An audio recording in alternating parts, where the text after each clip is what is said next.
That's the Bachelor's of Nursing program for RNs. It's a brand new program. It just started, and then the pandemic hit. So we should point out that in our state, we have a situation in the state of Colorado. We need more nurses, and that's probably Brenda, you can chime in here. Well, Brenda, you're the authority, but what I was going to say, what I have learned since I developed the courses for the BSN RN program is that in the state of Colorado, there is a nursing shortage. And that is... Country, but what's that? That it's kind of across the country, but we definitely are seeing it here as well. And the thing of it is, because of that, just about a year and a half ago, community colleges were allowed to develop BSN RN programs. So what that means is that the students already have their RNs. They are already nurses. They've already gone through a tremendous amount of training.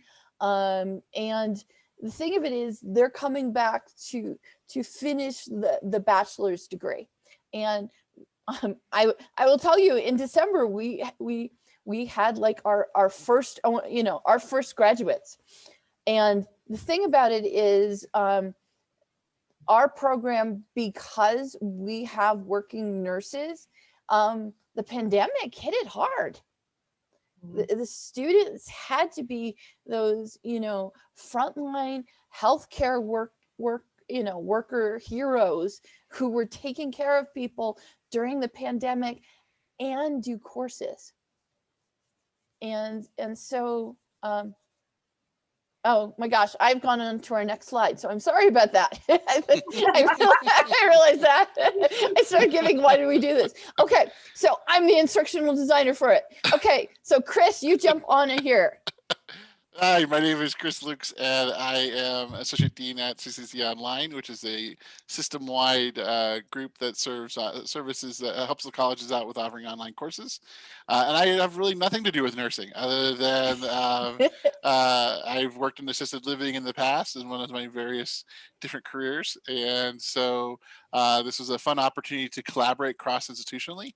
And so it was really, I've collaborated with Kay before in a couple other, on the biology side, microbiology side for some other projects. And so this was another chance to step into that acting role, because just like John Lovitz like say, acting, no, it's going to have some fun. So this is a great way to help students out. And I'm always up for helping our students. Now, Kay, what prompted this presentation? Sorry, I jumped ahead. Okay, what prompted this presentation was a really successful run at a bunch of faculty and instructional designers and just and people who work at colleges who formed basically an improv group to role play bad patients, bad nursing employees, and bad patient relatives, so that the students could get experiences. And really experiences that they weren't necessarily being able to see when they shadowed nursing, because it was a COVID pandemic and everything was different. Mm-hmm. And Brenda and Chris, would you like to jump in and add anything here? No, not yet. Okay.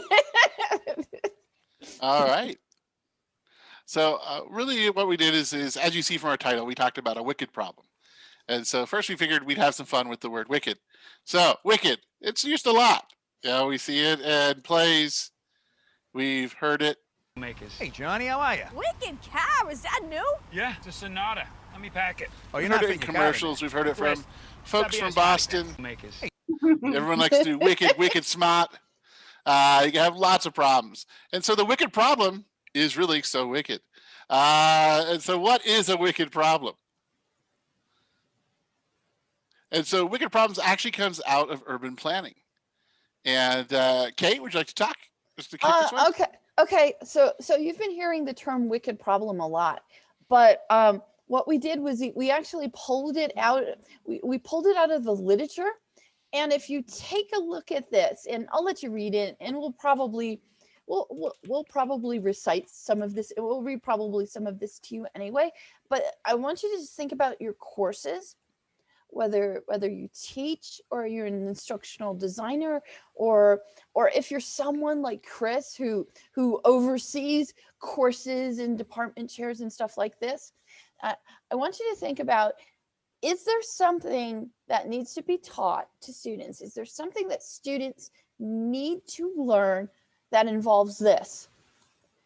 Now, I will tell you here that when we looked at this, we saw that a lot of this fit the nursing role play. So for your students, is there anything that they're dealing with that, that there's no definitive formulation? Will they have to go out in their careers and deal with something that has no definitive formulation? Is the solution that they're going to have to do not true or false, but good or bad? Is there no immediate test? Is the wicked problem that your students might have to deal with a one-shot operation because there's no opportunity to learn by trial and error? And when we were looking at this, we were like, this is exactly what nursing students who are already RNs, who will become supervisors, will have to deal with. So next page, please. Actually, let me refresh because I noticed something. Okay.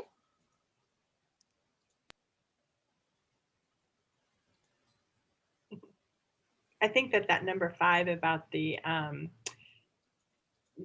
trial and error piece and having to do it right. I think that that's a big piece of what this is about, because as you'll see on the next one, but I think that number 5 and number 10 are probably the biggest ones for this. And, oh yeah. So here's the refresh. Every wicked problem is essentially unique. Every wicked problem can be described as a symptom of another problem. The existence of discrepancy can be explained in a number of ways. And while this came out of the urban planning literature, so number 10, we're really paraphrasing. It's the blank has no right to be right or wrong. In the article from 1973, it was the planner has no right to be wrong. And in discussions we had, we really talked about how the nurse has no right to be wrong. And I'll put that into context later. Yeah. And the thing about it is, so when we were looking at developing these role plays, it was really surrounding a wicked problem. And yeah, we love how this was then described. Yeah, you can definitely see from these last 2 slides that wicked problems are just everything. There's really twisted in. Everything is tied into a lot of different things. There could be a lot of different possible reasons for it, and there's serious issues that we have to address. And so, one of the things that was really cool about this application is that, especially when it comes to the field of medicine, is that because it is. I mean, you think about it, is that as you're looking at it, is you always get the symptoms. You always just see the symptoms of patients. You don't necessarily know, and you have to work backwards. You see the symptoms, and then you have to do process of elimination to figure out what are the possible causes of these symptoms. And then that's really sort of one of the main hallmarks of a wicked problem, is that it's very difficult to say, okay, this is absolutely what it is. You have to do a lot of investigation. You do a lot of careful review and seeing what's going on. Mhm. So what we did, part of the leadership, when you're a nurse, part of your leadership role is you have to have really good interpersonal skills, not only for your employees, but also with the patients and their families, other members of the interdisciplinary team. So you have to really be able to intervene. And a lot of times these things just kind of hit you in the face and you don't have time to prepare. And so that's really what the wicked problem was for that we were trying to solve with this, is because as number 5 said on there, you have to have some you don't really have time for that trial and error. You kind of have to hit it that first try when it hits you in the face. And so doing the simulation and doing it online and giving them the opportunity to kind of practice these things helps them to figure out kind of maybe how to do that without having to do it with a patient for the first time when there's an issue. So, and as Chris said, a lot of times what we hear and what we see may not be totally what the real problem is. And so sometimes it's figuring out what that real problem is. And that's the hard part with nursing and with medicine. And we just have to really figure out what it is that the thing is. Somebody might be complaining that their ice cream is cold, but it has nothing to do with their ice cream. It has something to do with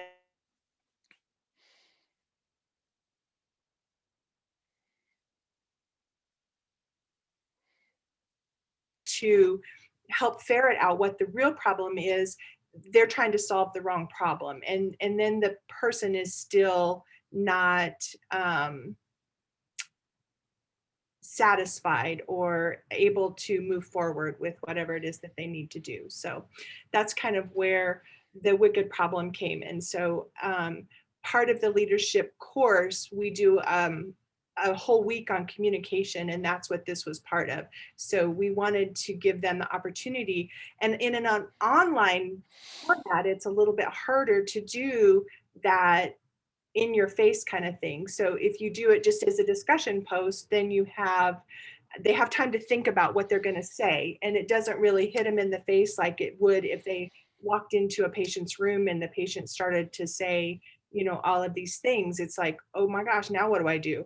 And so we wanted to give them that experience, that they could have the wicked problem in a more controlled environment, and where it was okay to make mistakes or not know exactly what to say the first time. Anything else, Kay? No, I was going to say, no, I think that was part of the rationale. That's why we went to Zoom, and we were definitely in their face, we were definitely in their faces. And part of what we'll be talking more about is the actors and how to you're going to have to recruit your actors, but how to train your actors so that they can go ahead and do this.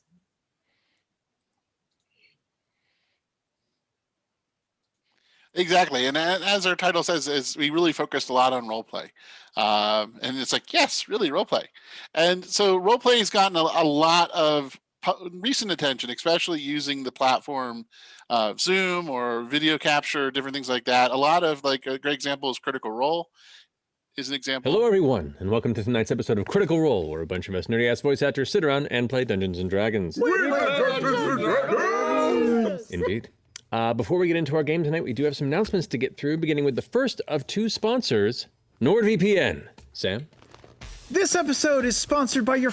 And you can see from the screen here how they put the little character windows in and do different things like that, and they bounce around the camera angles. And so this is really how a professionally, now well-funded, thanks to their Kickstarter campaign, organization is putting on role play at a professional production level. And so this is sort of where you're starting to see more and more folks are seeing the value of role play, like games like D&D that have been around forever. As well as we talked about today in the morning show, Honey Heist and several other games, as a way for negotiation, for diplomacy, for different ways to go ahead and really manage and negotiate our human condition. As a way, some people use role play as therapy.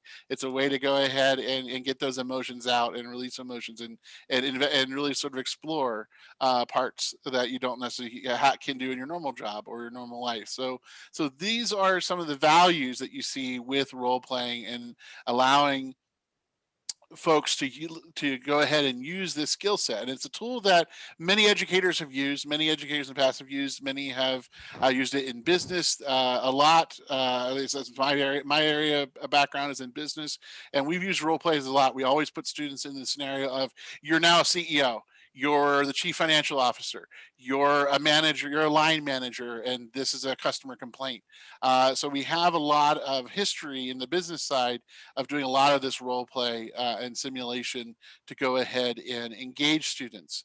And so that was really, for me, one of the big things that as soon as I heard of what Brenda and Kay were doing, I was like, yeah, sure, definitely sign me up. I'm happy to play along, and just tell me what I need to do. Tell me how I should dance. And so that's really sort of was my take on Hello, movie. everyone, and welcome to tonight's episode of Thank you. Critical. Thank you, Matt. Let's go Yeah, ahead and yeah, move forward. that's enough. There Okay. What we're really looking for also with this role play was we were looking for to really bring about transformative learning. And I know you hear transformative all the time, but we really mean it. I mean, we go back to the literature to when we talk about transformative learning. And Chris, if you could go to the next slide, please. And we're talking about we're talking about the actual learning theory, and here's the 10 components of the actual learning theory. And yes, you get a lot when you come to our presentation. You're gonna get a lot of literature. You're gonna get a lot of quotes and stuff like that. And we're gonna Doesn't do anything without the thing. It's all about our evidence-based practice. So yeah, so we don't we don't do it without the research. And the first component, like there's 10 components to transformative learning theory, and the first one is the disorienting dilemma. And that's what we decided to create. We decided in these role plays, what we were going to create was a disorienting dilemma. and so that everything else could flow from that. And I think also it's building that confidence. So that building confidence in new ways, and then the experiencing or experimenting with new roles, and then building on what knowledge they may already have so that they can maybe use it in new ways. So it kind of touches on some of those other things, but the basis of all of it was really that disorienting dilemma. We wanted to make sure that it hit them in the face. Yes, and so that it pops them out of their comfort zone. And so next slide, Chris, please. And we also went back to one of our standbys. So that disorienting dilemma, we designed for difficulties and disorienting dilemmas. And here you can take a look at what it's considered.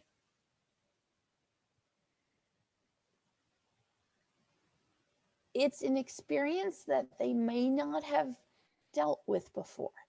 Right. It's all about getting people out of their comfort zone. That's what I said. It's interesting is this year has been all about us getting comfortable with being uncomfortable. Very true. And we just added to it. Yeah. We just decided to do it.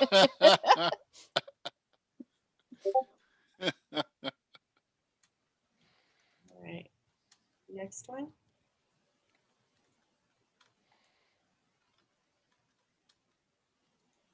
So we really wanted to purposely make it difficult, make it so that it wasn't something that they had maybe dealt with before. And that was one of the fun parts about, working with thinking about, as we'll talk a little bit more about the characters and coming up with is going, well, how do we want to challenge students, but also challenge them in a safe way? to go ahead, and how do we want to put them, make the discomfort. And so there's different things that we did, which is interesting. To sort of, like, one of the things we did was Kay was like, I can't, it was funny because Kay's like, well, they've kind of seen me, or she's like, I don't really know that I should play one of the characters because they already know me in another role. And so bringing people that students aren't used to seeing is, and I can say that I think that was very effective, was bringing people who they're not used to seeing. And so they don't have that rapport with, is automatically a good way to give you that desirable difficulty, because there's that natural awkwardness of meeting someone new. But one of the added things here is we put in the disorienting dilemma of adding a level of difficulty where the first thing you're meeting them with is due to some sort of conflict, varying degrees of such. So this is kind of a poem that we used for our graduation for our first RN to BSN students that we graduated in December. And it really does kind of talk about what it means to be a nurse. So being a nurse means you will never be bored. You will always be frustrated. You will be surrounded by challenges, so much to do and so little time. You will carry immense responsibility and very little authority. You will step into people's lives and you will make a difference. Some will bless you, some will curse you, and you will see people at their worst and at their best. You will never cease to be amazed at people's capacity for love, courage, and endurance. You will see life begin and end. You will experience resounding triumphs and devastating failures. You will cry a lot, you will laugh a lot, and you will know what it is to be human and to be humane. And Melody, the author, was an RN who wrote this thing, and it's very true. There's so much truth in the whole thing. So, And while this poem was read at our first graduation, which was just December. If you think about it, think about designing learning for people who are going to be a nurse. And think about everything that they're going to have to do. So we didn't have a problem getting out of the normal, or what people usually call best practices are for online learning. And we really didn't care that this would take more work, and that it would get us as instructional designers and educators out of our comfort zone.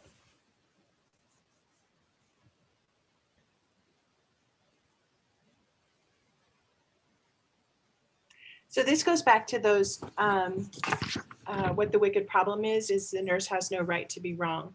And really, we're all human, so we do make mistakes, and there's that. But I think it also goes back to that number 5, which is we can't do it all by trial and error. So we have to find a way to let the nurses practice, and that's really where we do our clinicals, our simulation, things like that, so that they can practice in a safe environment where if they do kill the patient, we just reboot them and they start right back up again. Mm-hmm. And so this is a way for us to kind of provide that same simulation for the nurses, so that they can practice being the manager and having these conversations where they can build those skills to be able to handle it in real life, where they really don't have the option to be wrong, because if they're wrong, then that person is not satisfied with whatever it is. Or, in nursing, I mean, this was for leadership. So, they're not taking care of the patient, they're not pushing the wrong medication or doing something like that. But it is about those interpersonal skills, and how do we build them so that people can effectively communicate with other members of the healthcare team, or amongst themselves with their peers, or with their staff, or with those patients and families who maybe are not satisfied with something.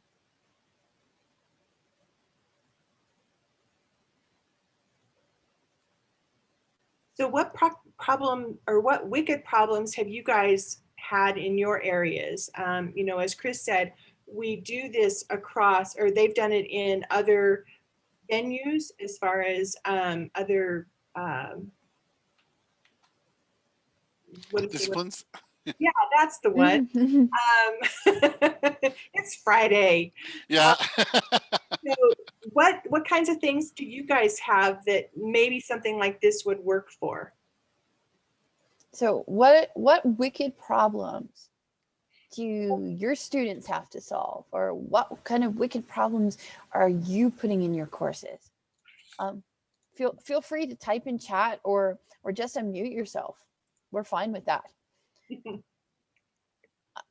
I know that as an instructional designer, in a conversation, the wicked problem was the wicked problem was talking to faculty about how to make sure that courses were accessible or were able to be Quality Matters certified, meaning, you know, oh, Amy Kuntz, labor relations, human resources. Yeah. Mm-hmm. There is, that is perfect for wicked problems. Medical anthropology. Yeah, I think there's a lot that you can add there, and I'm saying this is because one of my friends is a PhD in medical anthropology. and I know when it comes to cultures and medicine, you could really do something. Like a dominant culture, practitioner dealing with someone who is a non-dominant culture. Mm-hmm. Yeah, gray areas are really hard, and there's a lot of those in medicine and nursing. So gray areas are a huge one, because there really isn't a right answer sometimes in those gray ones. And that's really where the role playing and just throwing out scenarios that to kind of get people to think about things in maybe a new way helps them to maybe translate that to a different situation when it comes up in their work. So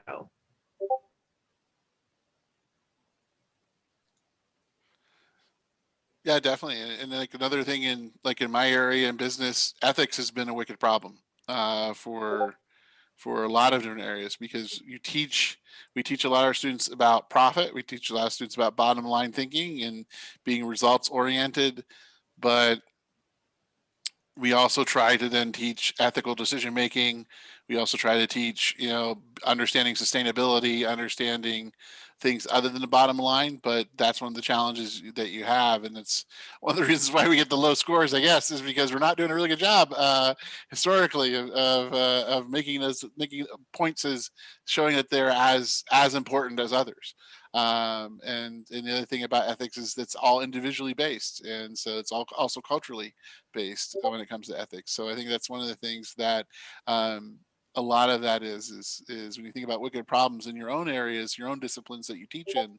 Because I don't know if everyone here attending is in the nursing area or in a medical area, or if they're in other areas. But those are some things that every discipline has wicked problems, and it's one of those things where this is a good way. Yes, get students not to plagiarize. Yes. Yes. Seriously. Okay. So what we'd like to do is we'll show you how. Now we'll show you how we design this so that you can then think about how you can do this with your do this with your own wicked problems. So anybody can go here. If you want to talk, Brenda, go. No, go ahead. Because you did a lot of the preparation, you did a lot of the source materials and stuff like that. So Okay. So some things that we needed by source materials, we'll be showing you what we gave to our actors, so our role players, so that they were able to role play. The technologies that we use, we didn't go all wild, which is strange for us. We have Flipgrid there, but and of course, there's not another bullet point under it. We will before we give you these slides, but it's assumed. Of course, we use Zoom, so we use Flipgrid and Zoom. Then we did training for the actors, and not a lot of it, but and then we had our scenarios. So that's basically the preparation that we did on. And I think that the Flipgrid piece of it was what we did for, you can go ahead and show them that part, but what Yeah. we did for the students to practice where they could have, so that was part of their discussion. We had a couple of the Flipgrid videos. This was the instructions that Kay made for the actors so that they could kind of knew what to do when they were recording it. But we put these out early so that the students would have time to watch the video, and then they could think about it and then write their response in a discussion post, versus what we did for the live event, which is what we did on Zoom. And so we did use both Zoom and Flipgrid but the Flipgrid was more for the preparation part. And we have two of our Flipgrid actors here.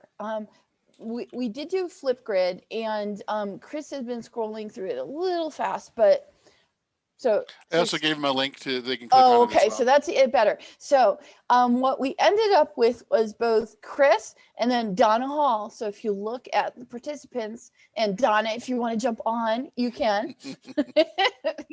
but Donna and Chris went ahead and did a Flipgrid recording like they were a patient. But you know, it was like Brenda had discussed. With Flipgrid, it was like they had time to think and respond and stuff like that. But we just did part one as a prep so that they could get used to the idea that they had to respond. Mm-hmm. And for the actors, it was only 90 seconds. We told our actors just to do, for our Flipgrid actors, to only do 90 seconds of a complaint. The thing of it is, we used a lot of that description for our longer sessions that ended up in Zoom. Oh, it says that access is denied. Let me see if I can go in and change that then. So. Yeah, I just see if I can refresh it. So go ahead and, I saw someone come in. Yeah, people are coming in now. Yep, they're able to get it now. Yay! Okay, so cool. Wicked problem. Implementing UDL with face-to-face faculty who are now teaching online. Yeah, we have to, and actually, I don't think that would be the worst thing to train in, you know, like in instructional designers on how to say the right words to get the faculty to agree to it, or a scenario where you give them, and excuse me for saying this, a crap course that has no UDL, and have them try to work with it and then debrief them. I don't think that's bad. But so for Flipgrid, so we prepped our students, and in a way, it also helped prep our actors. That our actors went in and just practiced on Flipgrid before having to do the live the live Zoom session with students. And as you can see, your complaint does not need to have to make sense, be rational, or even be the fault of the nurse you are complaining to. For drama class or club for actors and role play, yes, absolutely. Definitely, if you had a theater department in your campus, yeah. Definitely. Yes, absolutely. And actually, we were doing some guest lecturing last night in a University of Alabama class. And well, okay, and it's silly because it's a nonprofit class, and we were guest lecturing about how to do face-to-face escape rooms and make money. So we were talking to them about the same thing,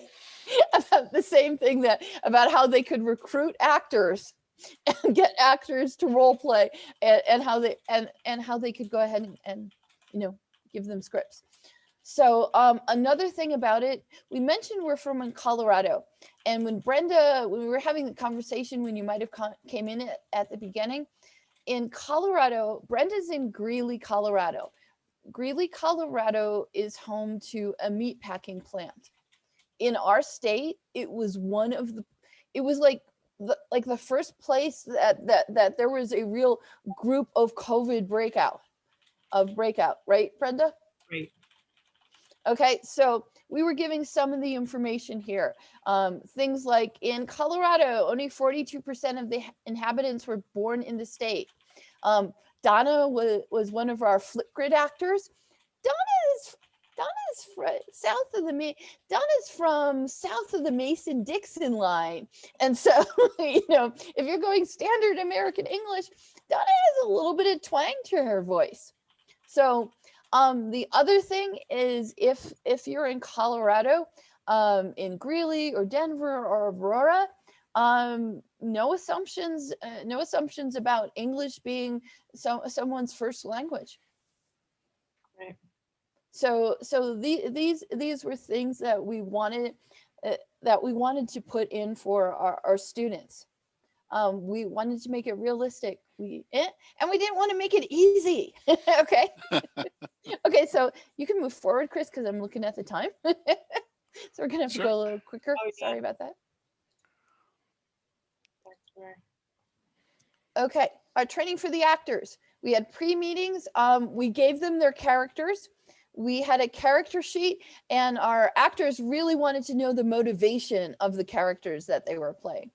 So we did that. So continue on, Chris, please. Okay, so we had 3 basic scenarios. We ended up with like about 6 actors, and we took turns playing these different characters. There was an impaired family member. His name was Chuck Wright. There was an elderly patient, and we had the elderly patient be a Polish immigrant. And the reason why was because there's not a lot of Polish immigrants in our state. So the person playing it did not have to worry about someone knowing whether that accent was really authentic. And and I will tell you, I'm from Polish immigrants, so I do know the accent. So we worked a little bit on that. And then the insubordinate staff member. So Ashley was just this sassy nurse who did inappropriate things, and so our students had to deal with these scenarios. So continue. So we had, so when we did the live event, we had our students and our actors, and then we had me. But the students, we broke into groups of 3. So one of them was the manager, and the other one was the observer, and then we had the actor. And then after we did a debrief on the first scenario, then we'd have them switch where they got a second scenario. Next one. So for the live event, we use Zoom. And the reason that we use Zoom was because it allowed us to have breakout rooms. So we could put the different groups and the different actors in a different room, and then they were able to do their thing. And then we came back to the main room for the debrief, and then they would go back out to the breakout rooms and do that again. And Kay made a nice little table for them so that they knew which room that they were going to, and they just had to click the link, which was very, very nice for the students because it kept us on task a little bit. So again, the students were one was a manager, and then the other one was an observer. And then after the initial debriefing, then we sent them to a different room and they switched roles. And then Chris and Kay were some of our actors, and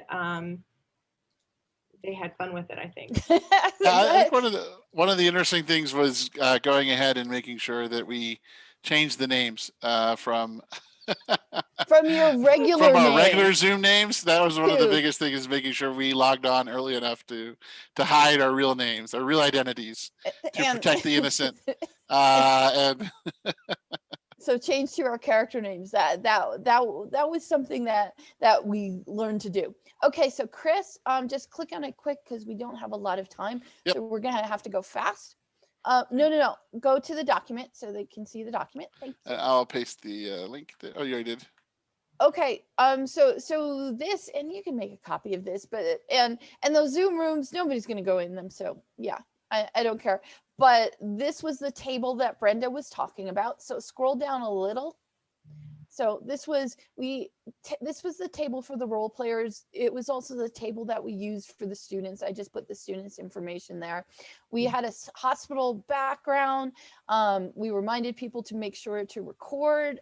Scroll down further, Chris. Go to the live role play. The live role play, we told them to start with things like, make sure you start with, so you're the nursing supervisor or something like that. So putting it in place. And then people had 3 minutes to rant or protest. And it was really Brenda who said, look, everybody's had a bad experience with something medical. Right. And Brenda was like, channel that.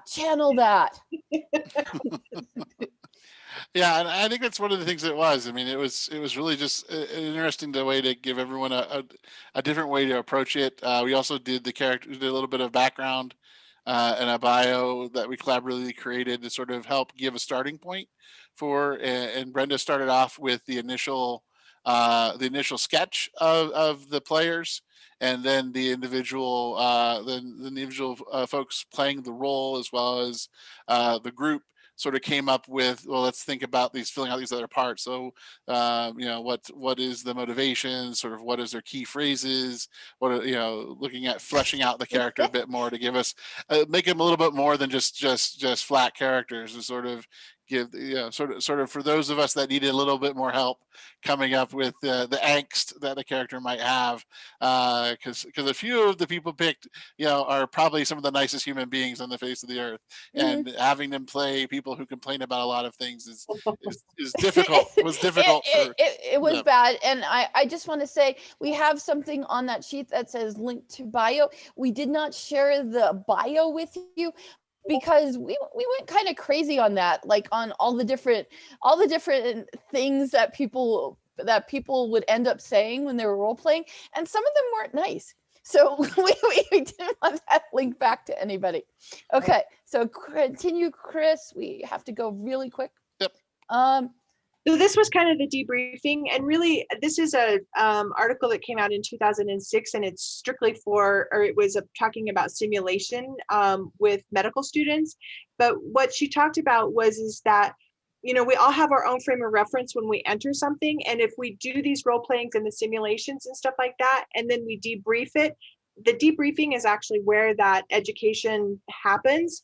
It's not so much in what they're doing in the breakout rooms. It's what we do when we come back to that room, because it's that debriefing that leads us to new frames of reference, so that we can take that forward and be able to incorporate that into how we take care of patients, or how we interact with other people, or whatever the case may be. Okay, next one. And there's our team. Aldona and her Snuffy. Yes. Yep. And you got both Chucks wearing the same flannel. And that was not on purpose. They both thought that of We the just character. naturally Okay? gravitated to the same earth Yeah, tone kind of flannel flannel. for that character. Okay, so continue on. We don't really have time to do that, but that's the question we'd like you to leave with. And scroll through. Okay, so we got all our references on the slides. So if you want those, great. And do we have any other additional slides, or was that our last Yeah, slide? no, we have one more. Well, it is Kay, so she always has additional slides. Oh, there's at always the additional end of- slides. At the end Okay, of every presentation that Kay does, there's always like a handful of slides that we never use, but they're always they're there just in case. Okay, we are one of the nominees for the award. So I was gonna say, you can watch our video, and feel free to watch our video and click on the next thing and vote for us if you want.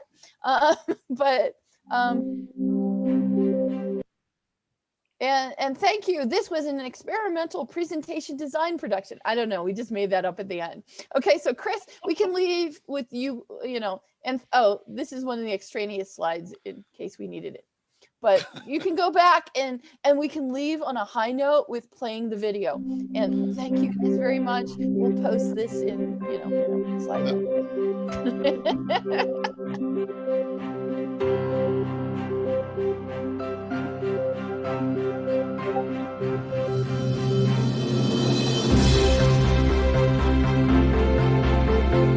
Yeah, that music isn't trying to evoke an emotion at all, is it?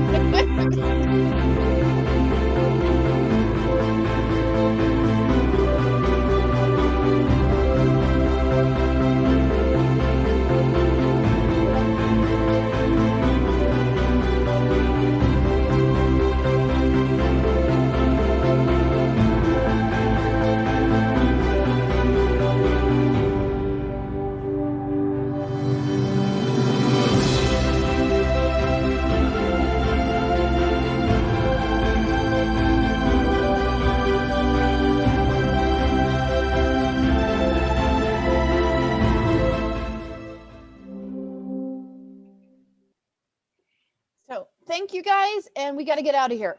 Thanks because all. They need the Zoom account. Thanks, Yep. and let Bye, us all. know. We'll answer things in Discord. Bye. Okay, and we do have to get out of here because the account, someone else has to use the account. Okay, so Brenda, bye.